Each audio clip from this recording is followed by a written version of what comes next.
C'est une question importante, mais qui finalement n'a pas été au cœur des initiatives que j'ai étudiées. Et si on retrace donc dans les communautés des années 70 et après, donc dans les terres de femmes,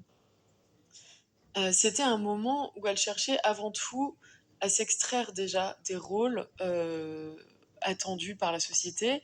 à rompre avec le couple hétérosexuel, avec le schéma de la famille. Donc elles étaient beaucoup plus, pour la plupart, dans ce souhait de s'en extraire que de le repenser, dans un premier temps. Et donc il y en a eu très peu finalement qui ont,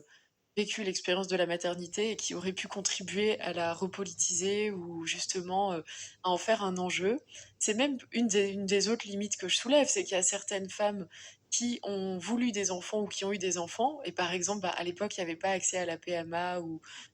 c'était pas exactement non plus ni les mêmes conditions ni les mêmes droits, mais certaines avaient eu des enfants dans des unions, hétérosexuelles précédemment et une des limites, c'est qu'effectivement, comme ce sont des terres séparatistes, souvent la limite, c'est 7 ans pour les petits garçons. Il n'y a pas de petits garçons de plus de 7 ans. Ce qui a pu limiter la question de la maternité ou dans d'autres cas, même si c'était une petite fille,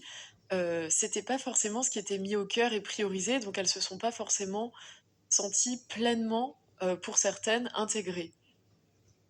Dans le même temps et sur ce point donc c'est contrasté, il y a à la fois eu cette limite, mais il y en a d'autres qui ont quand même pu élever des enfants, dans les terres. Par exemple, dans la terre en Nouvelle-Zélande, ça c'est un cas intéressant de l'enquête parce que, parmi les habitantes, il y en a 2 qui avaient des filles à peu près du même âge,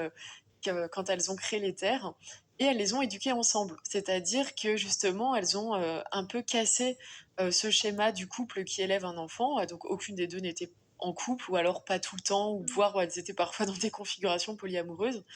mais elles ont élevé leurs 2 filles, au sein de la communauté. Donc c'est-à-dire que quand une d'entre elles s'absentait, bah, la petite pouvait rester avec l'autre et il y a vraiment eu une éducation, par la communauté et ça, elles ont c'est une des choses qu'elles retirent de cette expérience et qui, peut aussi inspirer.